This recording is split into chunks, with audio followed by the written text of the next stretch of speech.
Okay, continuing the test review with number 10. 10 is also a graph for the answer. And it's a sinusoid instead of a, so I guess I'll tell you, there's no secants or cosecants to graph.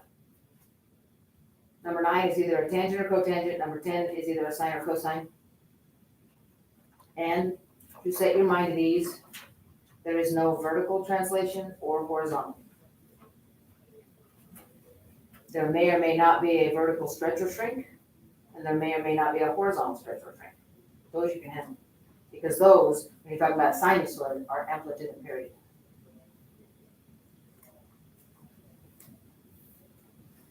So that you think I didn't give you too much information, and this is what some people do, and then they start to do what I ask them, and then they go, what's wrong with this? Because they didn't count. You have to count.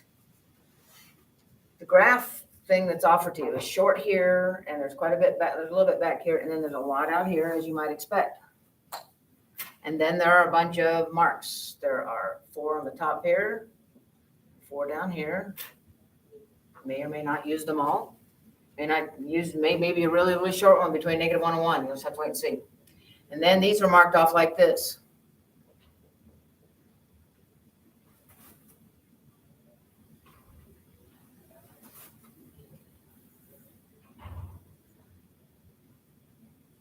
There's more than you need, so count. That one's not far enough, but okay. They're marked off like that, and that's all you get. They're not numbered, of course. This is what it says. Oh, and by the way, out here, like for number 9, when we had number 9, there was a whole bunch of blanks to fill in. And then out here for number 10, looks like this, and there's just one blank, and this is the way the question is phrased. Find the period and graph the function over one period. Then be sure to label your graph on both axes. You don't do that, and I'm not going to be able to give you full credit because I'm not going to be able to tell you how to expand this thing out. So here might be a sample of one, and we'll follow those instructions with it. Maybe y equals -2 cosine of 3x.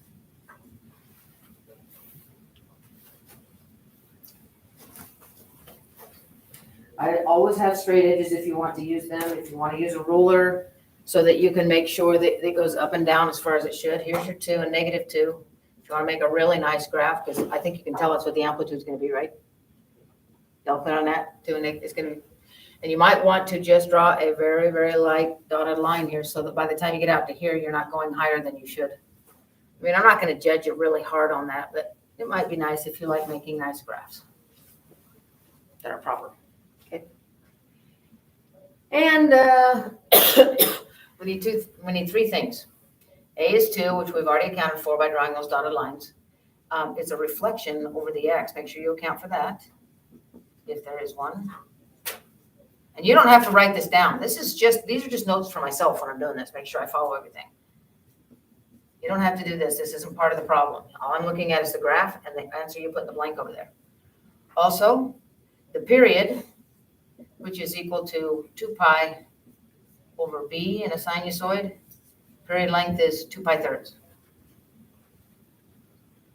So this is what some people do, and they never, for some reason, they just can't reconcile it. They look at that and they go out to here and they write 2 pi thirds right here. Don't do that. This is 11 marks out. You need to go out 8. Remember?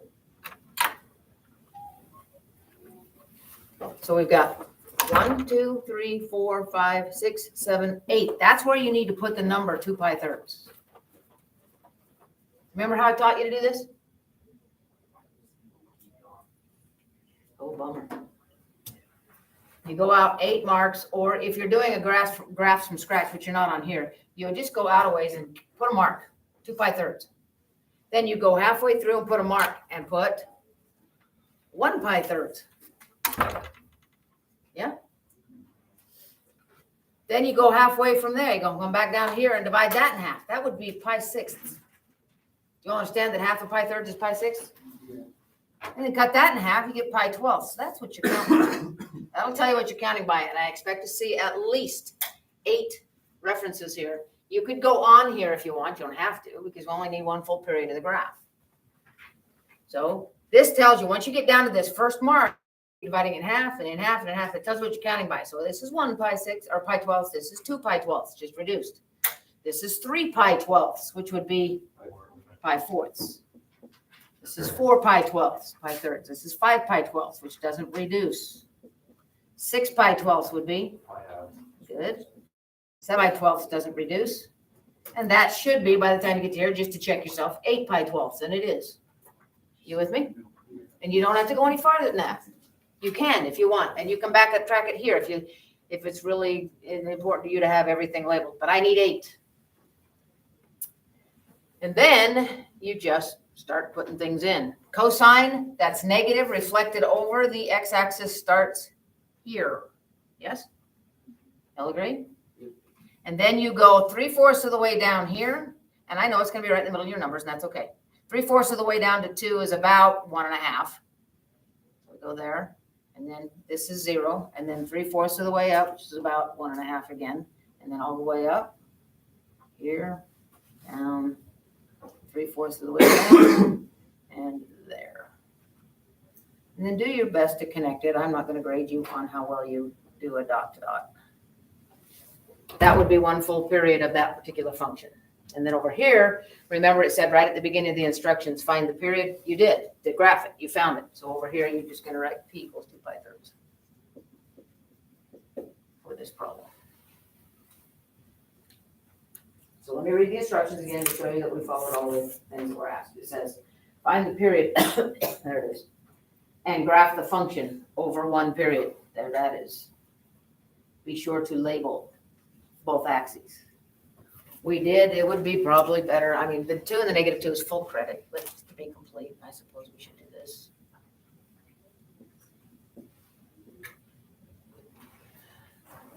Now, here is something to note. If the amplitude right here is something like 8, then you're going to want to go 2, 4, 6, 8. If this amplitude is a half, maybe you want to put a half here. Then you should have a quarter. A half. No, put a half here. That'd be an 1/8 if you want. All I'm saying is label these, however, so that the amplitude turns out the way it should. I have to label mine by 1s. I could have just as easily put a 2 here and a -2 here, as long as I labeled it, and gone twice as high. Just label it. Make a decision, and your graph follows the way you number things. All clear, number 10? Most people will get this one 100% right, and it doesn't take them very long, and they're not too stressed over it, so this shouldn't be too bad. Okay, number 11 is super easy. And by telling you about it, I'm practically going to give it away. Do you remember what the thing I just erased? Do you remember what the equation of the graph was? Y equals what? -2 cosine 3x. Wow, you guys are pretty good. Okay, I mean, you're pretty good at saying it together. Unison, that's what I want to say. Saying it in unison. Okay, so the reason why that's important, I should have kept it on there. It says in number 11, it says, let f of x be the function from problem. Find the approximate values of a, b, and h so that f of x is a cosine, b x minus h. You better be able to pick out a, b, and h out of the one that we just did. Be careful a little bit, though, with the first thing. Over here in the answer blank, it says a is approximately equal to, b equals, and there's these squiggles, and h equals, and they're not approximately equal to, they're exact. What is a? -2. Wait. Is it 2 or is it -2? Isn't it just 2? Just 2. No, It's -2, isn't it? it's -2. They're not asking you for the amplitude. If they said find the amplitude, you would say 2. Amplitude's always positive. They're asking you for the coefficient on the front of cosine, which is a. So it is negative. Okay. -2. What's b?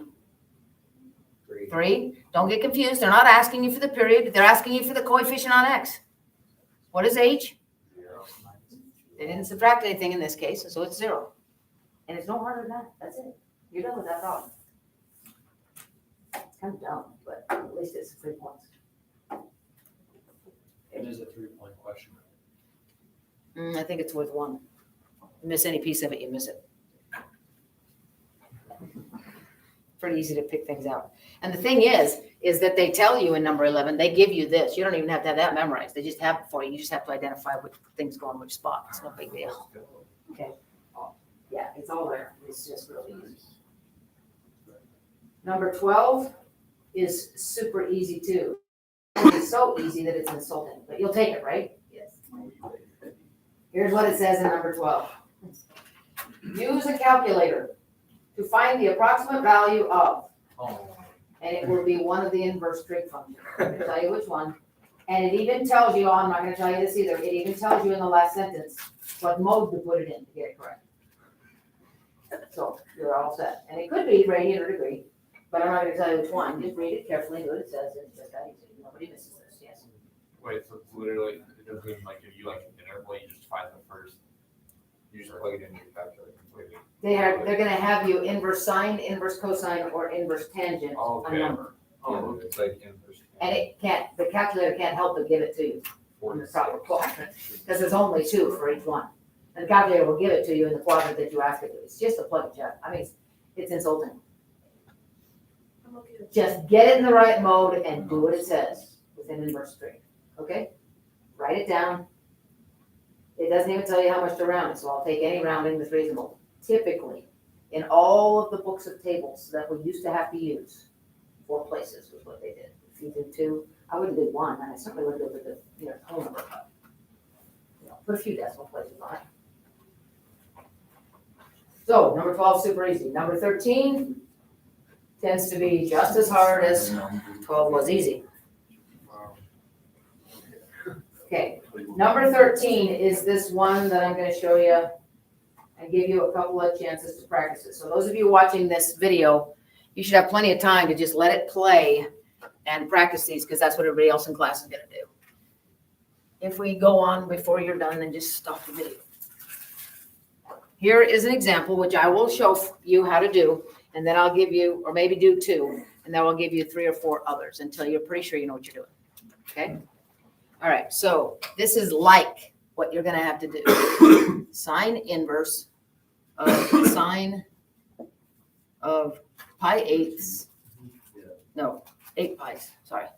8 pi over 3. And the instructions are find the exact value, which means that your answers are likely, not necessarily, but likely to have either a square root, something in it, that's exact, or a pi in it. Those are both irrational, and you have to include in your answer the irrational representation of it to be exact. You know what I'm saying? If you give me a decimal that is correct, you'll not get any credit at all, because anybody can plunk that in a calculator. Right? You've got to give me the exact answer to this. And if you get it wrong, I'm going to be looking for work like this. And what you do, you've been taught this before, you do what's in parentheses first. You do the innermost thing first, this composed function. That's what this is, it's composed. Sine has been stuffed into inverse sinus. So you do what's in here first, and that is to locate the angle.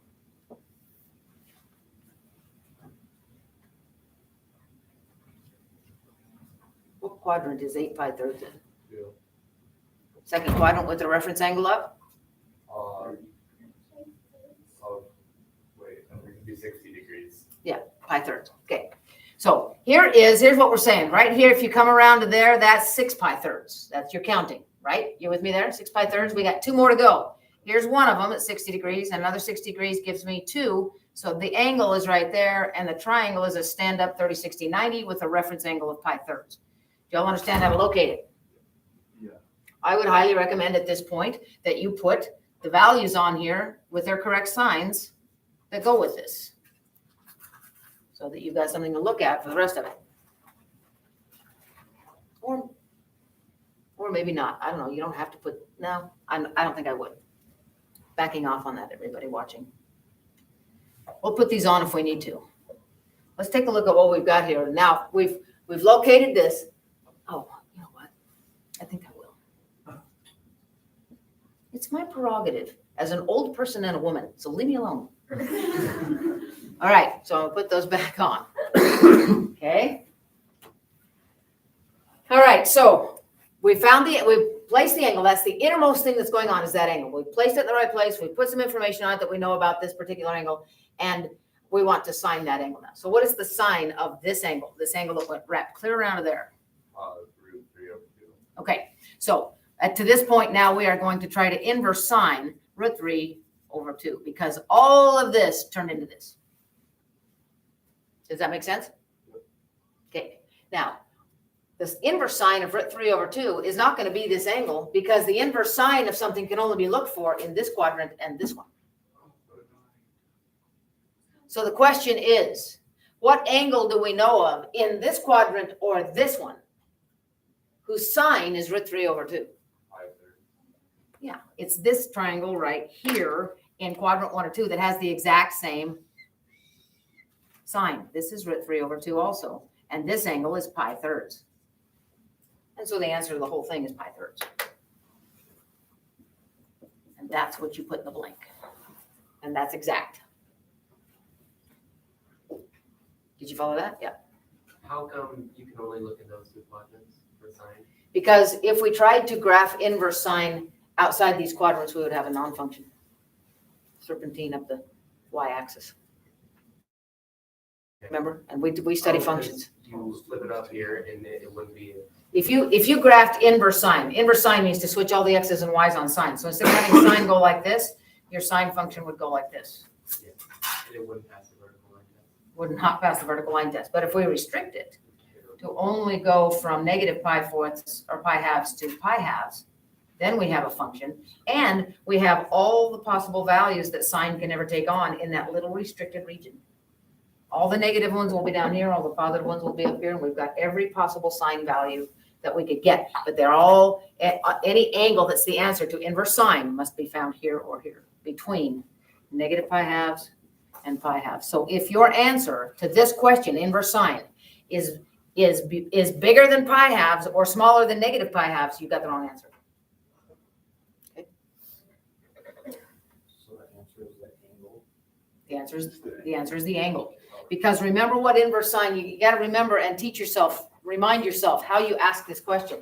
The question is, the inverse sine of root 3 over 2, the question you should ask is, what angle do I know of whose sine is root 3 over 2 in the first or fourth quadrant? That's what you have to ask yourself. Y'all follow? Why is there another triangle, the red one? Because I reflected this black one over here, so it was in the proper quadrant with the sign that's the same. See, I can only look for this answer from here to there. Okay. And this one has a beyond that. So I can't answer that question with this triangle. This triangle's would either be, this black triangle, the answer to the angle there would either be 8 pi thirds or something bigger than that or whatever, or maybe 2 pi thirds, but neither one of those is within this boundary that I must keep. I guess theta. The answer to this question has to be found in this range of values. This angle over here, no matter what you name it, is not within this range. So you've got to find a triangle that is within this range whose sine is 3 over 2. That would be pi thirds. Yes. On the test, is it going to be sine or might it be? I'm not going to tell you what it's going to be. No. Could be anything. Oh. Yep, could be anything. So that's just one example. Do you want to try one yourself or do you want to do one more together? Okay. We're going to do one more together because the one on the test, I will tell you this, the one on the test is not a familiar angle. You're going to have to do a little bit more thinking, and I'll do one of those for you right now. That was a pi thirds, which we know some things about. That gave you, kind of got your feet wet a little bit, but the one that's on the test and the rest of these that you're going to practice are not thirds, fourths, or sixths, or halves. So take a look at this one. Let's see if we can find the inverse cosine of the cosine of negative 16 pi fifths. What's the first thing we should do?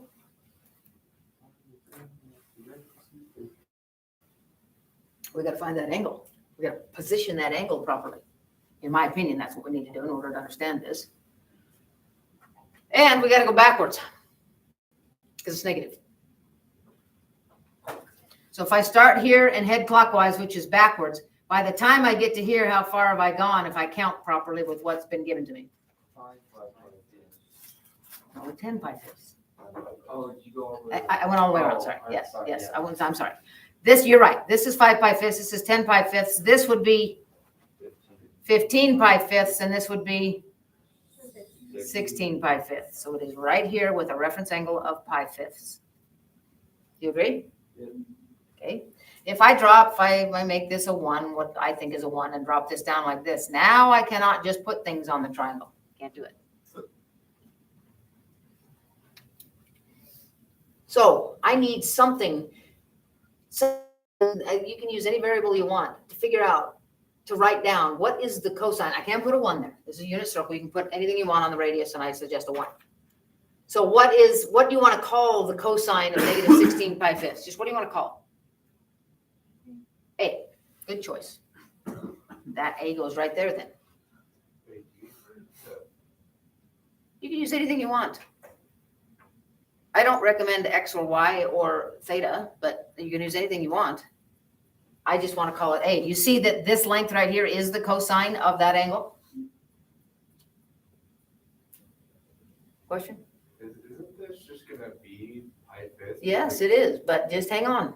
Like, Just hang on. Okay. But the cosine of this angle, when we fitted that angle, came clear around to there, we put it in the second quadrant where it belongs. That's what that angle is. Find out where that is. The cosine of this angle, this monstrous thing that came clear around twice, 1.5 times and a little bit more. That's A. Do y'all agree that that's cosine? Yeah. So this thing is A. The question now becomes, what angle do we know of? Nope. What angle? Let's see. What angle? Yes, that's what A. That was A. So inverse cosine of A. What angle do we know of whose cosine is A in this quadrant or this one? Sorry, I made a mistake. Hang on. This is not A. This is negative A. That's important. That's very important. And it just occurred to me, so I'm sorry about that. Led you astray, made it a little too simple. So this is the inverse cosine of negative A. Where are you allowed to look for cosine? What quadrants? First and second, because first and second will give you all the positive and negative values of cosine without going beyond, and it's a function when you graph it. Okay? But we are in the second quadrant, and the cosine is negative A. I'm sorry. Yes, the cosine of negative A would be, what angle would have a cosine of negative A? You're only allowed to look between 0 and pi. I don't know. In other words, what is this angle right there? Is it 4 or 5 fifths? It is 4 pi fifths. So it wasn't pi fifths. Yeah. And 4 pi fifths is between 0 and pi, Wait, why is it 4 pi fifths? because this is pi fifths. And from here to here is 5 pi fifths. You have to open it up positively instead of going negative. Yes, Right. because this answer to this question must be found between 0 and pi radians, which is positive. Sarah, what's your problem? I don't understand the whole circle around the thing. This is pi.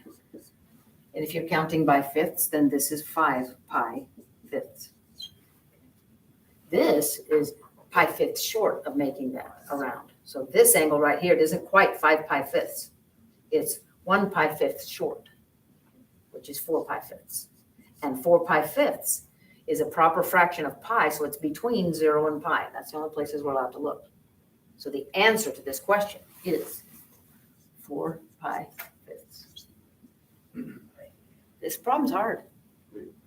Why couldn't it just be pi fifths?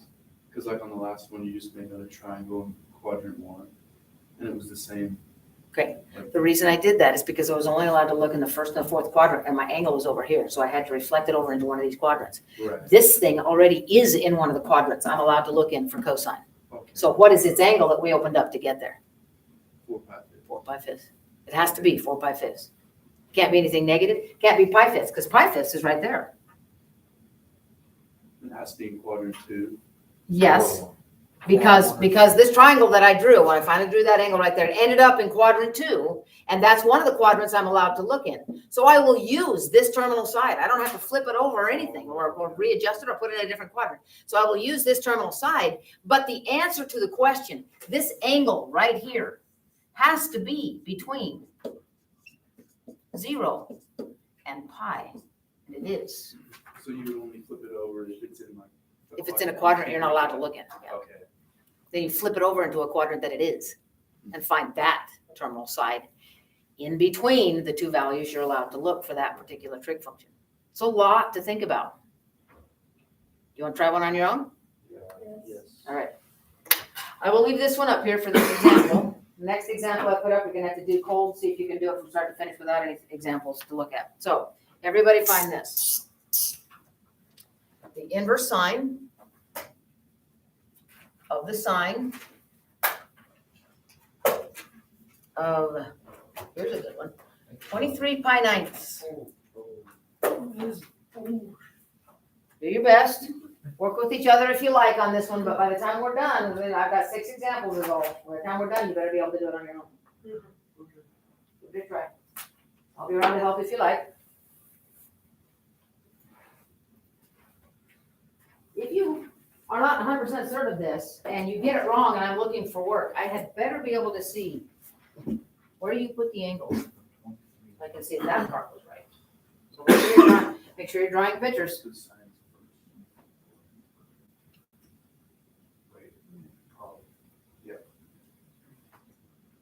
Sine is first and second quadrant. Yes, no, first and fourth. First and fourth. Cosine is the only one that's right. Cosine, or tangent and sine are first and fourth. Cosine is first and second. Third isn't for anybody.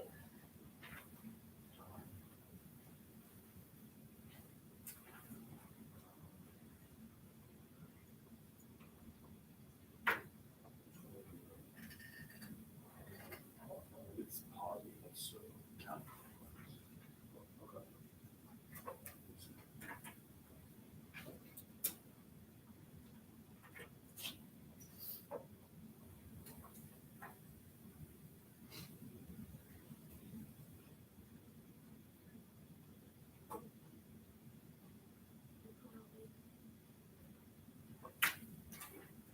Position the angle, and you have control of that. 23 pi ninths. If you go around once, that would be 18. Yeah, 5 to go. 5 ninths. This would be 9 ninths. 5 ninths would be barely in this corner, but you're barely more than halfway. So, All the way around one, that's 18 pi ninths. And you gotta go 5 pi ninths further. 5 pi ninths is a little more than half, so you can do this part really tall. That's 9 pi ninths is also 0.7 pi ninths, which is 0.3. So I guess what I'm saying is, once you go around here, you can throw away the first 18, since you have 5 to go, you gotta go to 23. And 5 over 9 is more than a half. Right? Yeah, it's a little bit more than halfway, so you're in this quadrant with a pretty tall reference.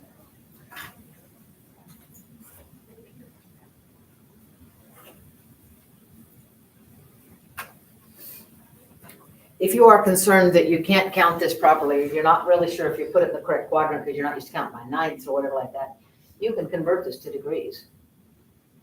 Just take 23 times 180 divided by 9. It'll tell you degrees, and maybe that'll be a little easier for you to wrap around, find what you want to do. You could do that if you want. You still have to answer the final question in terms of pi. But at least it will help you position the angle if you like degrees better.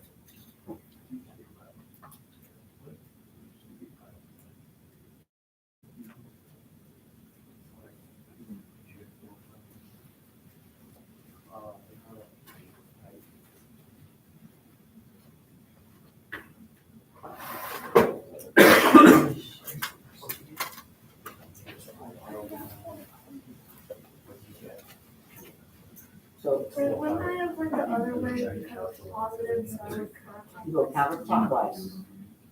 When it's positive. So that means I should have said go the other way? No, you're supposed to put it right. Oh, okay. Right. Oh, wait, is Yeah. Around like this. Well, no. It should only be 5.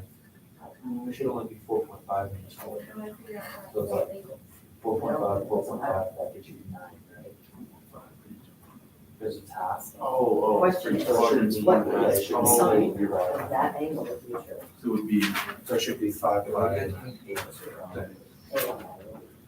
would be, It is positive, so we have to put positive. on there. So this entire thing right here, replace with A.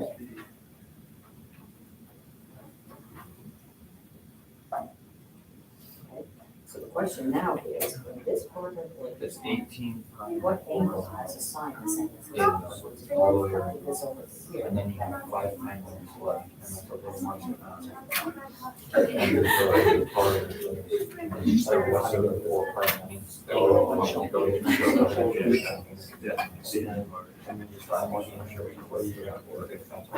And then you do that.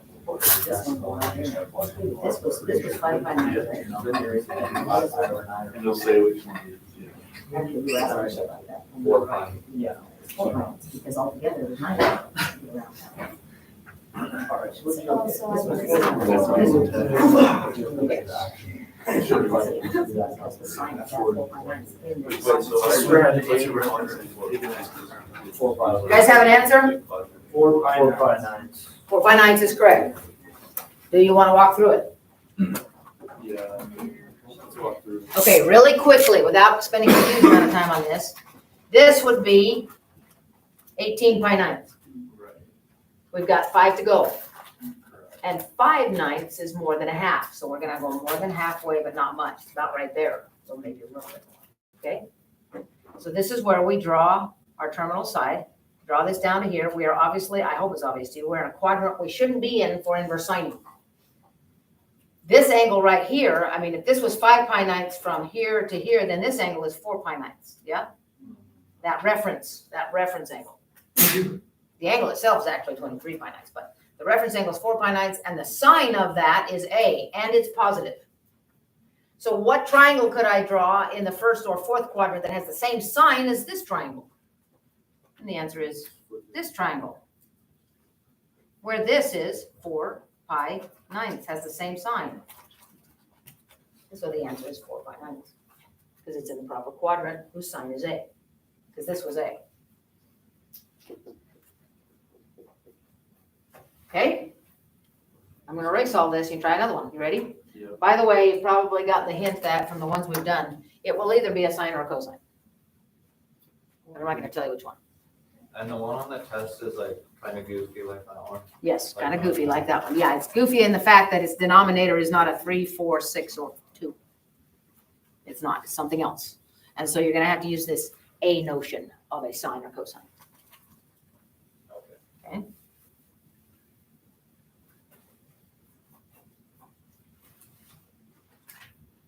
Okay, so board's clean, can't see it. This is what I would like you to find the exact value of.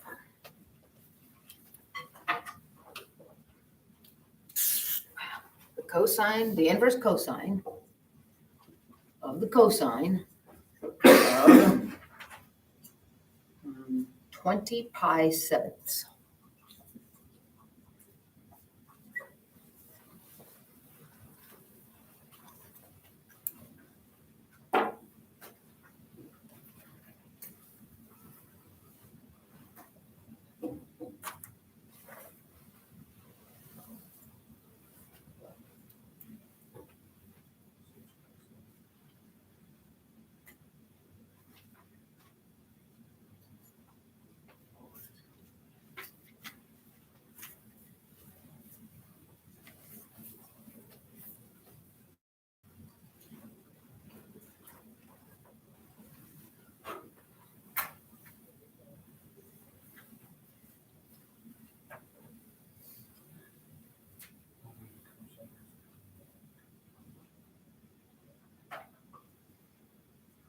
When you think you have the answer, share it only with neighbors who are also finished.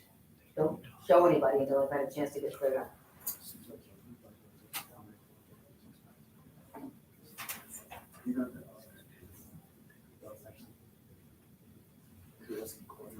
I just saw what you just mouthed in your prayer. Oh, yeah. Oh, cause I gotta go.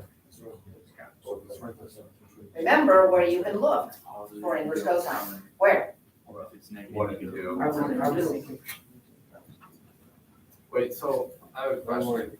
Alright, So when you have, it's like just cosine of 20 pi over 7, so the 7 times 2 is 14, you subtract it at 6 pi 7ths, right?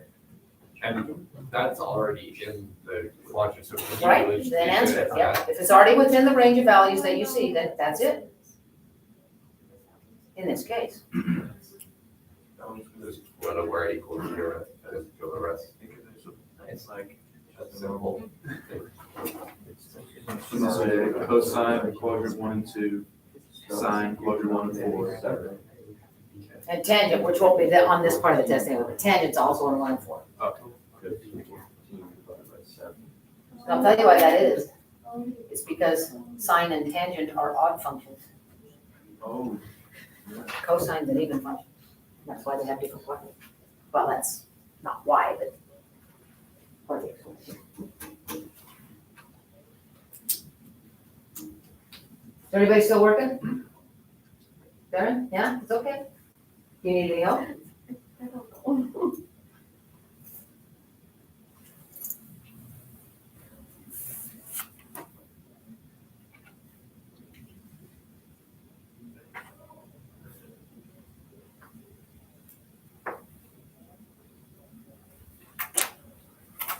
For those of you that are done, Sarah, keep working on the one you're working on. Don't look up here.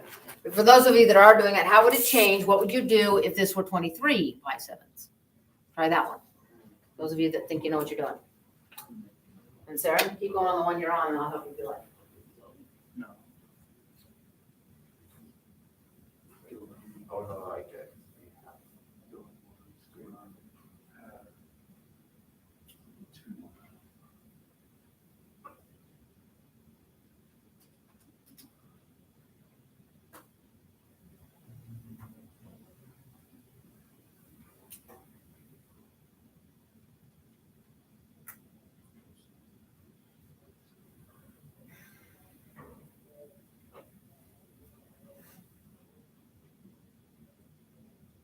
And if you think you're done with this one, was the answer smaller or bigger than the one you did before? Nope, that's wrong. Smaller. Go by 1. By 1, Pi. by 7. Can you tell me Wait, what is it? Yeah. That's good. Yep, you got the right one. The reference angle is pi 7ths, which means this angle is what? 6 5 7. That's just the answer.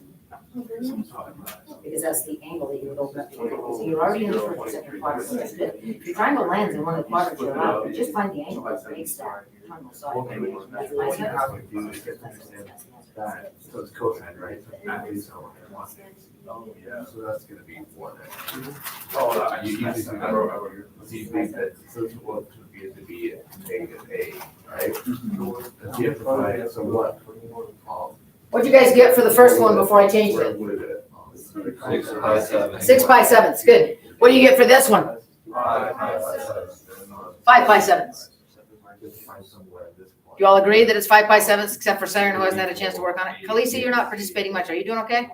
Yeah, I just did the second one. I got D, but I didn't feel like the fourth one, but I didn't do it. You didn't get this one? You didn't get that one? Okay. All right, so that was 20 pi 7ths, which was in the second quadrant. 21 pi 7ths would have been quadrantal sticking out this way. So 23 is 2/7 into this quadrant. Okay, so the angle that we're looking at has this terminal side where this reference angle is 2 pi 7ths. Right? And the cosine of that is this. Which means the cosine, we're allowed to look for cosine in this quadrant. Sorry, let's call it negative A. Is a reflection of this one up into there so that it'll have the same cosine. It's got the same leg right here. Which means that this angle is 2 pi 7ths. Which means our answer is 5 pi 7ths. You see that? Yeah. Okay. This one right here that we just did is, if you understand this concept, you'll get the one on the test right. Doesn't mean it's this problem. But if you understood the concepts and how we did it, you'll be okay. You want to do a couple more, or are you satisfied with this? You want to try one more? Maybe one more. Okay. I'm going to erase this so you don't have any references. You can do this cold like you would on the test. Okay. Sine inverse of the sine of negative 14 pi fifths.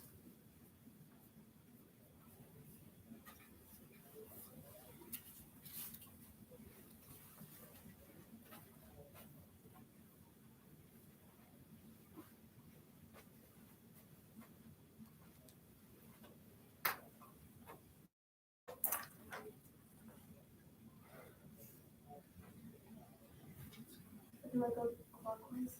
Sorry? Do I go clockwise then? Yes.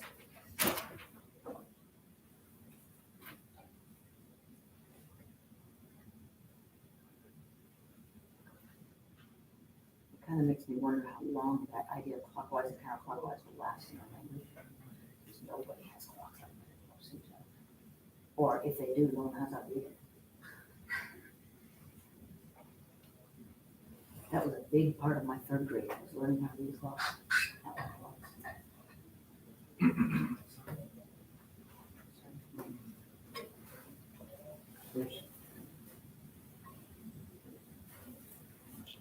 Who thinks they have an answer? Or you're done yet?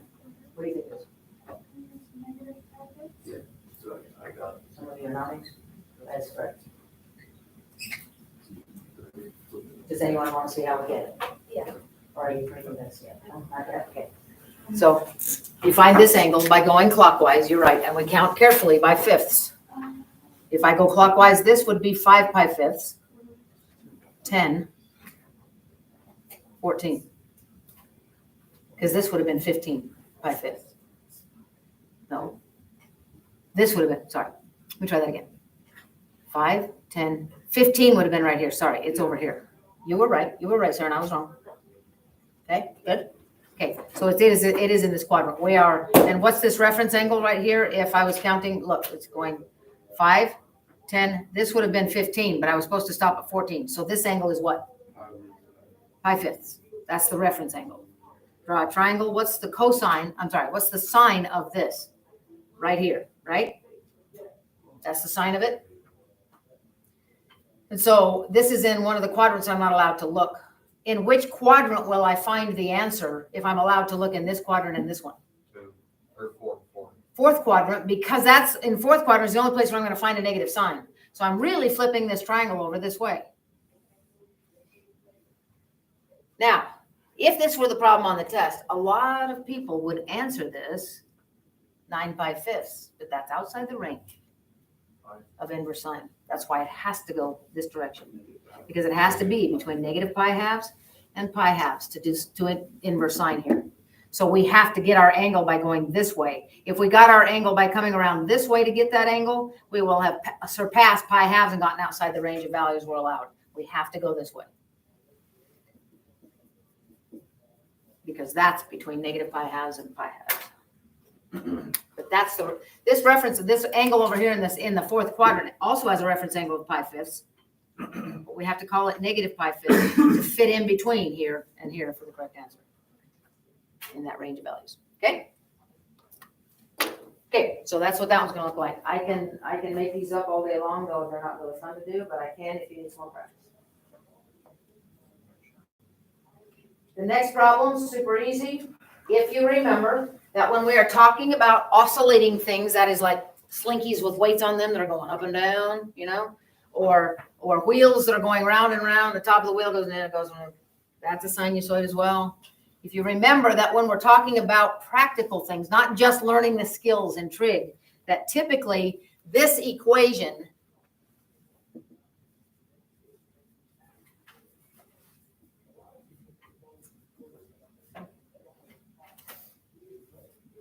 is written this way when there's context to the problem. still an A.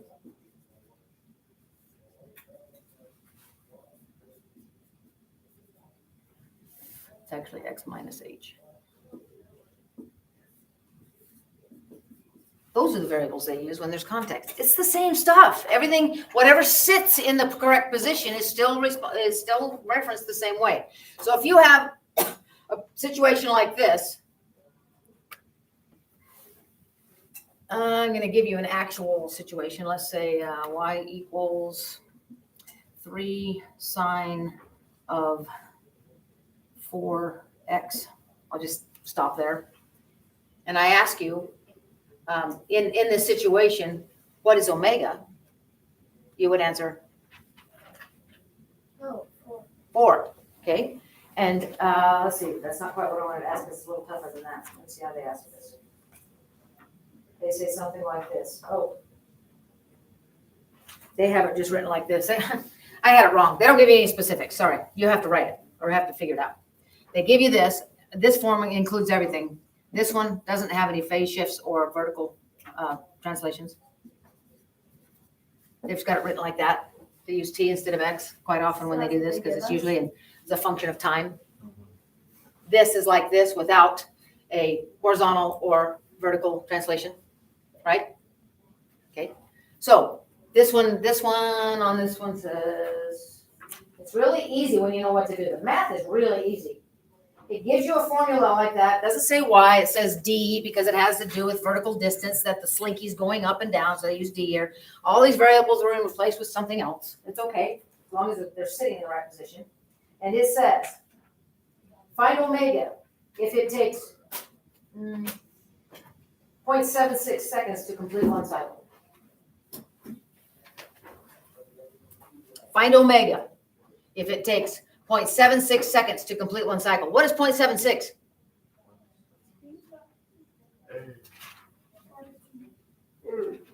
Oh, it's a period. It's the period. Period, and then So 0.76 equals 2 pi over omega. Right? So find omega.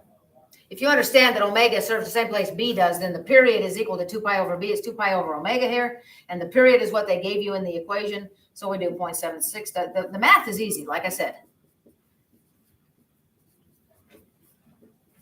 That's improper to leave irrationals and fractions and decimals all mixed together. So find me a decimal. I'll give you full credit. You don't have to answer as a decimal. You can answer in terms of pi if you like, but you're going to have to reconcile that 0.76, which is rough. And I will tell you on the test, it's not that rough. That's still a process. They will tell you the period length. You put that in for P and solve for omega, which sits in the place that B does. So that should not be a problem. Yes? where did the A and the T go? Doesn't matter. That's not the question. The question asks, what must omega be if the period length is 0.76? The rest of it doesn't matter at all. So, where did the 2 pi come Because period is equal to 2 pi over B. Remember that? from? But B is omega. So yeah, it probably would have helped if I had put that over there. Period. What we're used to saying is 2 pi over B. That's how we defined it when we were graphing, right? Well, omega sits where B did. So now its period equals 2 pi over omega. And the period is the number that they gave us. Yes? You follow? So the rest is irrelevant. They want us to find what you would put in this equation so that the period length will be 0.76. Okay? And then there's one more question, number 15. And guess which one it is? It's from the last section you did. Having to do with the collar moving towards a building and the height of the building. It would be 2 pi divided by 1/6. You would find a decimal for this. I don't have I do have my calculator. I'll give you the right answer if you want. It's 2 pi divided by 0.76. And that's 8.27. That's what you get. so we should write a decimal on the test. Yes, because there's all sorts of things wrong with leaving it like this. This is exact, yes, but you don't mix fractions and decimals. And because it involves a pi also, your only option really to express it properly is with a decimal. Unless you were to multiply top and bottom by 100 and make this 200 pi over 76 and then reduce the 100 over 76. You could do that if you wanted to leave the pi in it. But this is improper to leave a fraction and a decimal in the same expression. So you can just give me a decimal, it's fine. I won't mark it wrong if this is what you give me, but you need to understand, as a sophisticated mathematician, this is insulting, this is obscene. I mean, to mathematicians. You're gonna be politically correct, this is not. This is the 8 what was it, 8.2 something? Put a dot there, that's even really kosher too. That's a much better way of expressing it. Okay, last thing has to do with, I think, finding the height of a building, of a woman that's observing a car come towards the building. Tells you how the angle of depression changes as she watches it. Tells you how far the car travels. Wants to know how tall the building is.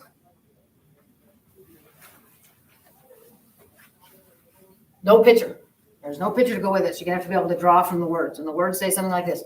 A woman observed a car driving or rolling, whatever, towards a building that she is looking from at the top of. So here's our building. Here's the ground. The assumption is that the building is built perpendicular to the ground. Here she is. We're not going to take into account her height. Her eyeball's sitting right on top of the building. We want to find the height of the building. If she observes a car go from here to here, and in the process, she, at the angle of depression, changed from 36 degrees to 52 degrees. And the distance that the car traveled is given also, and we'll say that that distance is 480 feet. How tall is the building in feet? That's the X. Okay, now be very careful where you put the 36 and the 52. They do not go here and here. They go here and here. These are angles of depression because up here that's how she had to lower her eyes, and alternate interiors are equal. You with me? Okay, so this is your 36 and this is your 52. So all of that is given in words. This is the type of picture you have to draw. Now we got to solve it. How tall is that building? You do not want to use this triangle directly because we haven't taught you anything about how to handle oblique triangles. We have to use the fact that this is a right triangle over here. We used to use it. There's no hypotenuse length involved, so it's not sine and cosine. It's tangent. Okay. So I would start by saying the tangent of maybe 52 is equal to, I got to give this a name. I'm going to call it D. Is that okay? Because I've already used up X. I'll call this D right here. It's just a distance. And so the sine of 52 is going to be X over D. Whereas the tangent. The tangent of 36 is going to be X over D plus 450, or 480. Thank you. So that's using the trigonometry on those two right triangles. And the trig is over. Now it's algebra. This is a system of two equations, both involving X and D. We want to find X. It would be nice to be able to write an equation that had X in it, but it'll be far easier to write an equation with D in it and then come back and find X. Okay? So if I cross multiply on this, I get that D tangent 52 is equal to X. That's how I'm going to find X at the end. I'm going to go find D. And what I'm going to do is, let's see, am I going to rewrite this with D tangent 52 right there? No, here. Is that what I'm going to do? Not yet. Can't remember. Okay, I'm going to cross multiply here. That would be D tangent 36 plus 480 tangent 36 in the distribution equals X. Will you buy that? Yeah. Okay. Then I think at this point I'll replace X. I could have replaced X right here. It would have been fine. And then this would have turned out to be D tangent 52. Is it okay if I save myself a line and replace that X with that? We good on that? Okay, so I'm going to replace this X with D tangent 52. And I could have done that easily right there before I even cross multiply. That would have given me this equation. So it doesn't really matter. We're going to replace X with something with a D in it. Because now, instead of having two equations with two unknowns, I have one equation with one unknown, and I've got to be clever about solving it. That's where the algebra skills come in. And what we do is we've got three terms, if you can see them. We got one big term here, one big one here, and one big one here. Two of them have a D in it, and that's what I wish to solve for, so I want the D guys on one side. So I'll get this guy that doesn't have a D on, I'll leave him over here. 480 tangent 36. And over here it's going to be D tangent 52 minus D tangent 36. And now I've got all my D's together on one side because I'm trying to solve for D, but it occurred in two places. So I'm going to get all those terms together and then factor that D out so that it occurs in only one place. Right here, factoring it out. And then to finally solve for D, I'm going to divide by what D is being multiplied by on that side. It's a mess. But the algebra will isolate the D for you, and then you got to be careful plugging it in. I will be looking for this if you miss the problem. This stuff, and so you better be able to show me. So if you get it to here and you get the wrong answer, it'll only cost you a point for not being able to make your calculator give you what you want. This is what's important. Okay, so if you want to hang around for just one more second, I'll calculate this because I made it up, so I don't know what it is. What mode should you be in? That's another thing that'll kill you. Yeah, get yourself in degree mode. Degree mode.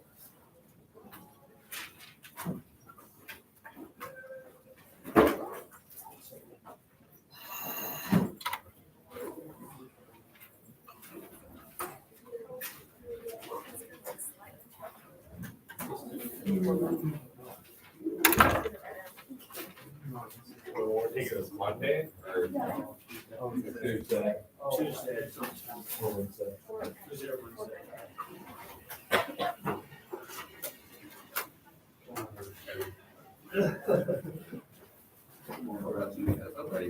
Oh, I'm very, I'm also very, but I get a height of that building is 357.94.